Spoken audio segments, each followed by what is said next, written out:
So good morning mga kaibigan. Ayan. So kami po ngayon mga kaibigan ay lalakad or pupunta kami ng Gratitude Day sa Kanlubang para manood or makipag-participate sa aming pasasalamat sa aming Mother Provincial kay Sister Tita FMA Salesian Sister. So hinihintay na lang po namin ang mga kasama at sila ni Sister at ang driver na mag-drive sa amin. Yan, ito po yung aming service mga kaibigan. 6:56 pa lang po mga kaibigan. 7 po kasi ng aming alis. Hi, hi! Welcome to my vlog! Welcome to my vlog. In.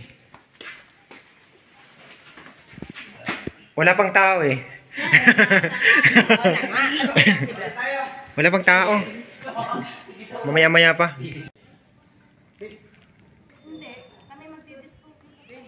Sabi dito nga babae. Diyan daw ang lalaki sa Isuzu eh. Doon daw ang mga babae sa ano, sa special. Nagagalit pa sa atin. Ay nga ni! Sa wala magtanong, no?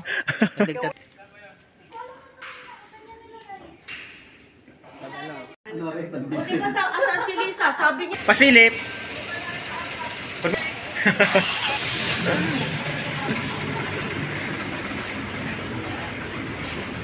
Ayan mga kaibigan, kami ay paalis na. Umaandar na ang aming sasakyan na service. Sa Sir G. Wala pa Sir G. Wala pa si Sir G, inihintay pa. Orgy kasama ba? Opo, paparating na ho, sir. Nasa hagdan na ho. Ayan mga kaibigan, kami po ay paalis na. Mga kaibigan, going na ho kami.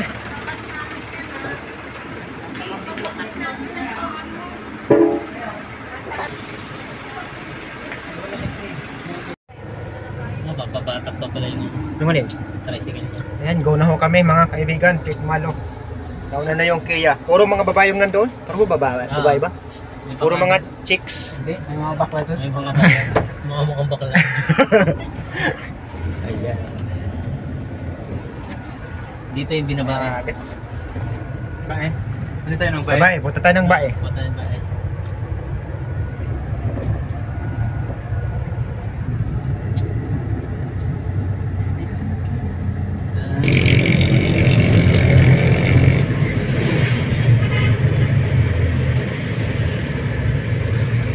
Baba na. Ang dami ng mga ano doon, Amerikano. Talaga.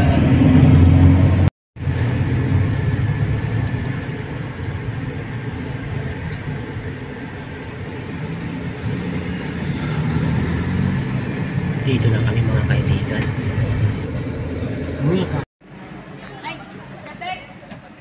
So dito na ako mga kaibigan. Woo!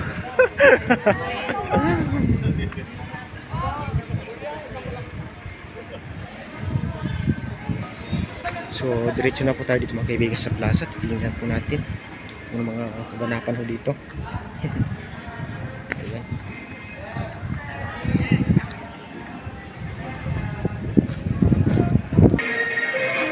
Ayan, ito na yung itsura mga kaibigan. Ayan, pasilip na natin mga kaibigan. Dito na po yung venue eh. So wala pa po mga tao dito mga kaibigan. Kaunti pa lang. Ayan.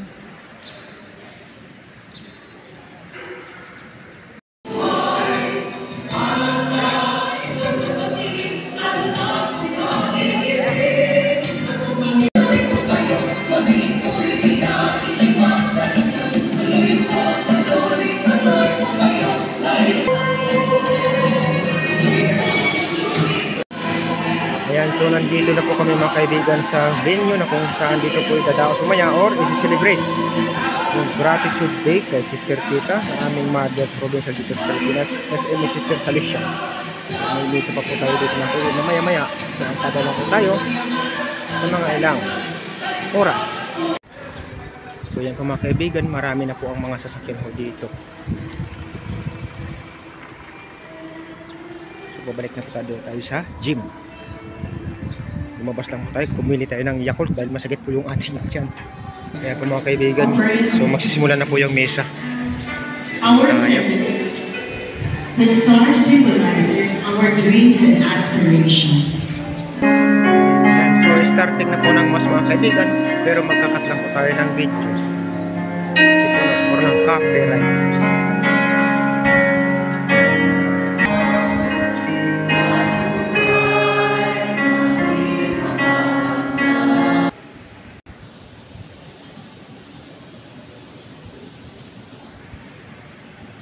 In the name of the Father, and of the Son, and of the Holy Spirit. Amen. The grace of our Lord Jesus Christ, the love of God, and the communion of the Holy Spirit be with you all. And with your spirit.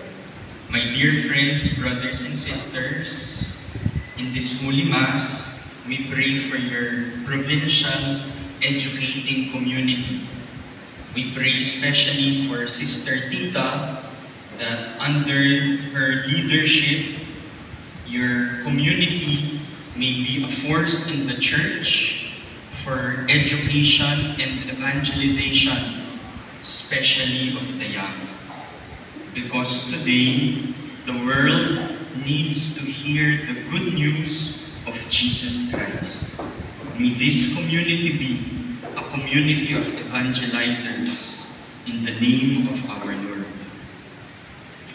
Brothers and sisters, let us acknowledge our sins and so prepare ourselves to celebrate the sacred mysteries.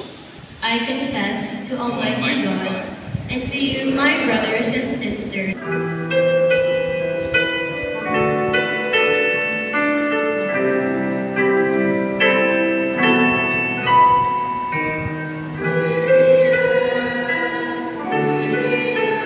Let us pray.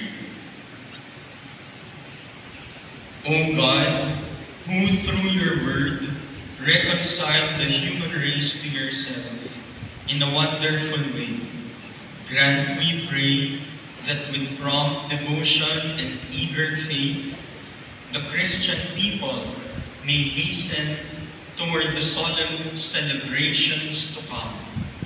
Through our Lord Jesus Christ, your Son, who lives and reigns with you in the unity of the Holy Spirit, God, forever and ever. Amen. Amen. Please be seated. A reading from the book of Joshua. The Lord said to Joshua, "Today I have removed the reproach of Egypt from you." While the Israelites were encamped at Gilgal on the plains of Jericho,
a reading from the second letter of St. Paul to the Corinthians.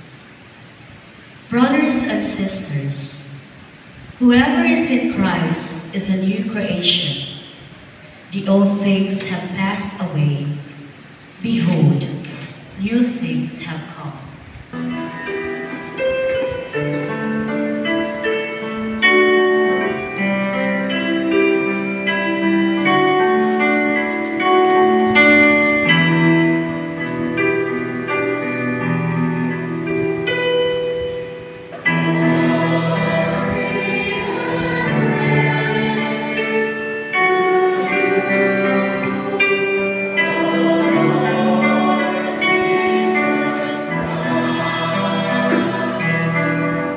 The Lord be with you.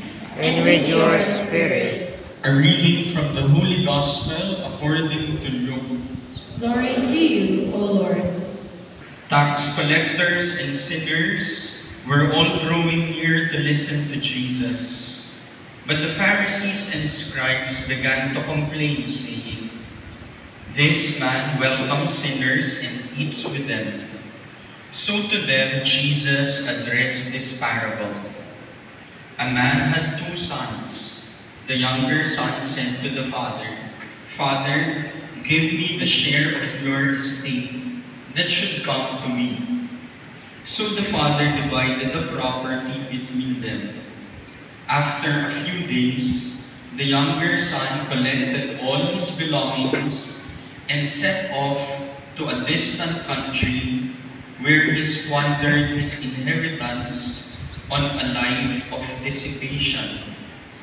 When he had freely spent everything, a severe famine struck that country, and he found himself in dire need.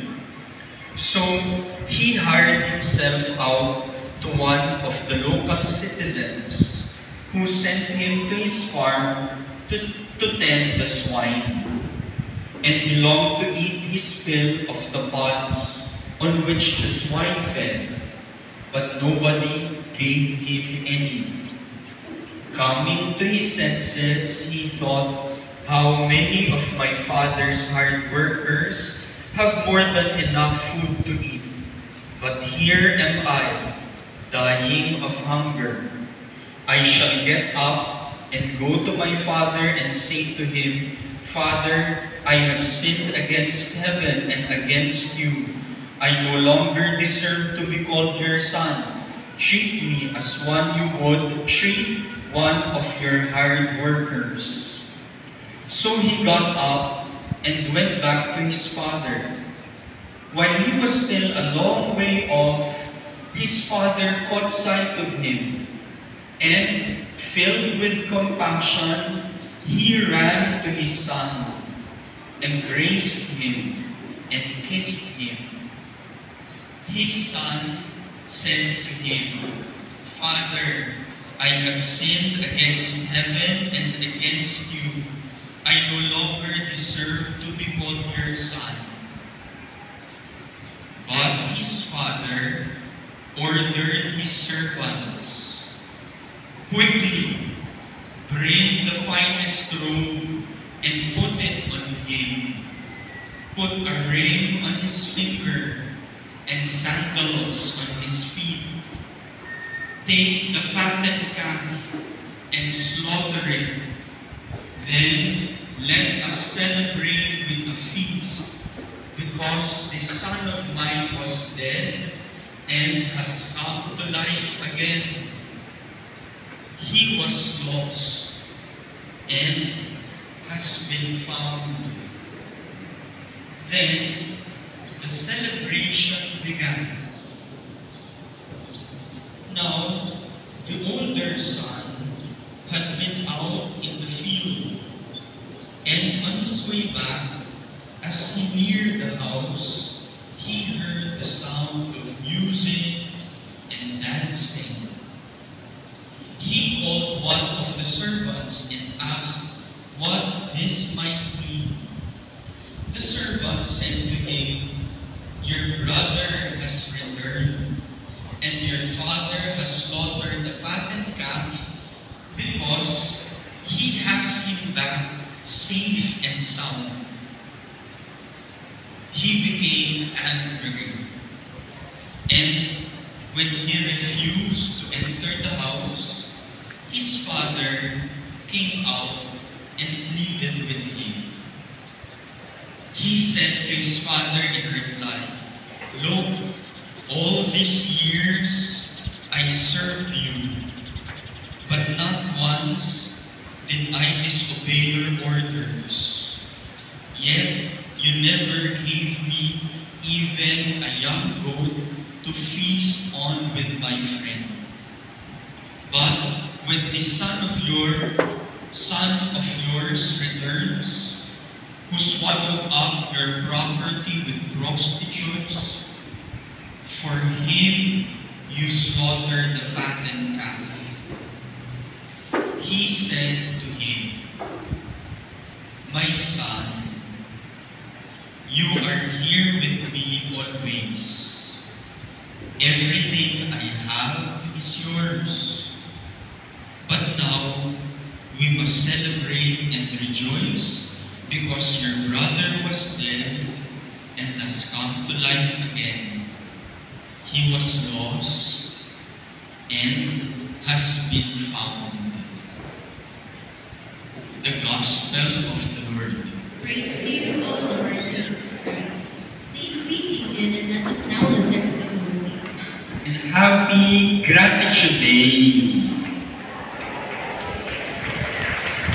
Sige, palakpakan natin ang inyong provincial community.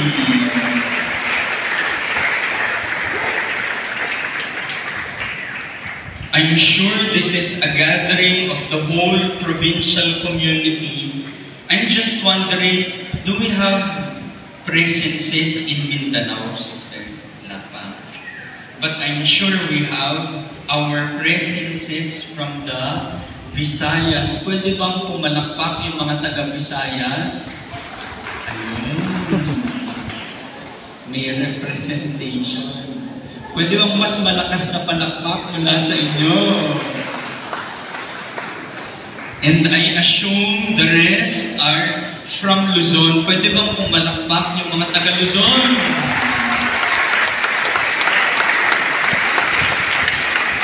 Happy Province Day. I'm sure meron ding international delegation, no? Can we hear a clap from our international participants? Welcome to the Province Gratitude Day. It's very fitting that you are celebrating your Gratitude Day on this 4th Sunday of Lent. Of course, the Sundays of Lent are also of a penitential character, pero this Sunday is different because it's Letare Sunday, the Sunday of joy.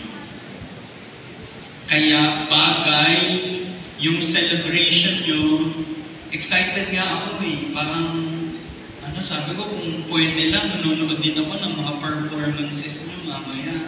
I'm sure you will have very beautiful performances. And you will enjoy this day with one another. So it's a fitting day to celebrate, also because it's Letare Sunday. Kanina, sinishare ko kila sister. Sabi ko ni Sister Debbie, bagay sa'yo yung pink. Sabi ko, Sister, talaga pagka Gaudete Sunday ng Advent, Letare Sunday ng Lent, sinusuot ko talaga to. Kasi paglabas ko mula sa Christie, makikita ko ng mga tao sa misa, wala pa akong sinasabi, nakangiti na sila. No? Kasi nga bagay kay Father, yung pink. It's a Sunday of joy. As a provincial educating community, you have a lot of reasons to rejoice and be grateful and be hopeful, and you will celebrate that today. But let's not forget the real source of our joy and the real source of our hope is the mercy and goodness of the Father. And that is our point for reflection in today's Holy Gospel. Please all stand.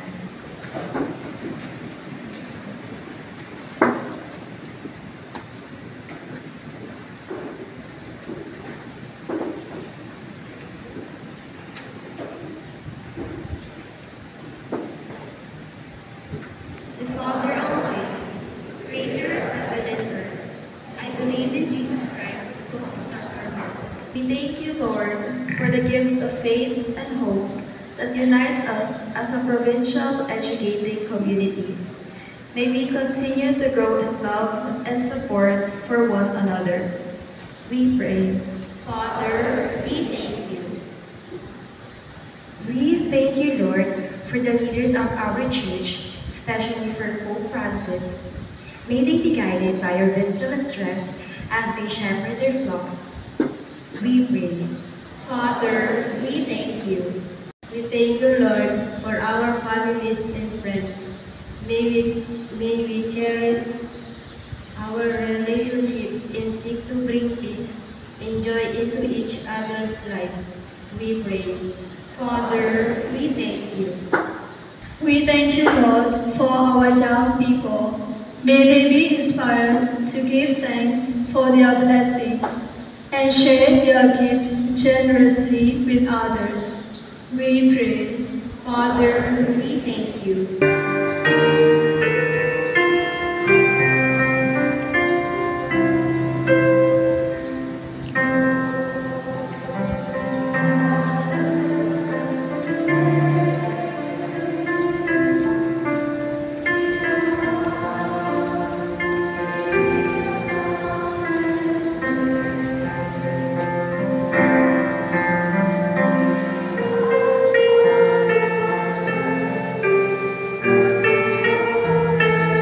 Pray, brothers and sisters, that my sacrifice and yours may be acceptable to God, the Almighty Father.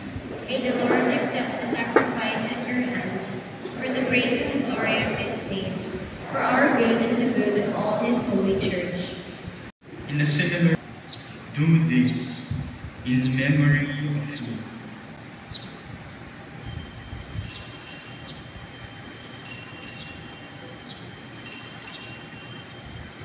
There, with the memorial of his death and resurrection, we offer you, Lord, the bread of life and the chalice of salvation, giving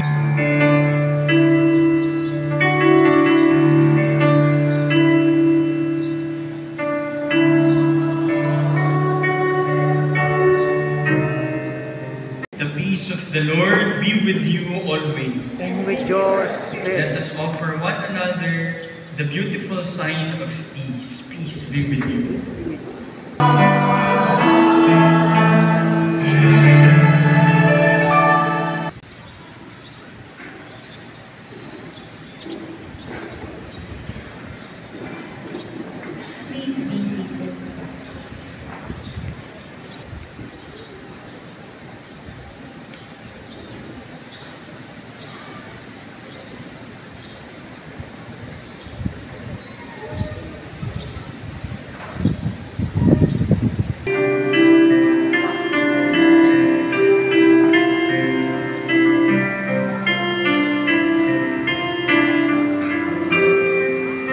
Let us pray. O God, who enlightens everyone who comes into this world, illuminate our hearts, we pray, with the splendor of your grace, that we may always ponder what is pleasing and worthy to your majesty, and love you in all sincerity, through Christ our Lord. Amen. Let us pray the prayer for the Jubilee. Father in heaven,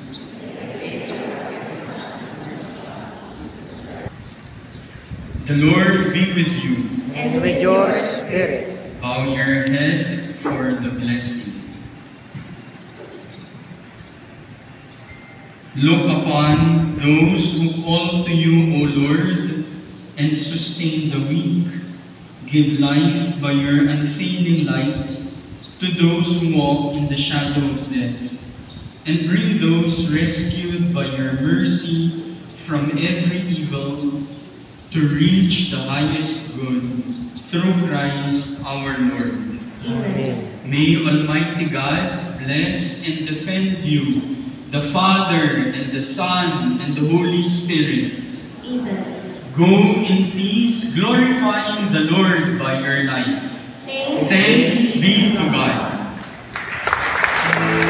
Kaya mga kaibigan, natapos na po yung misa.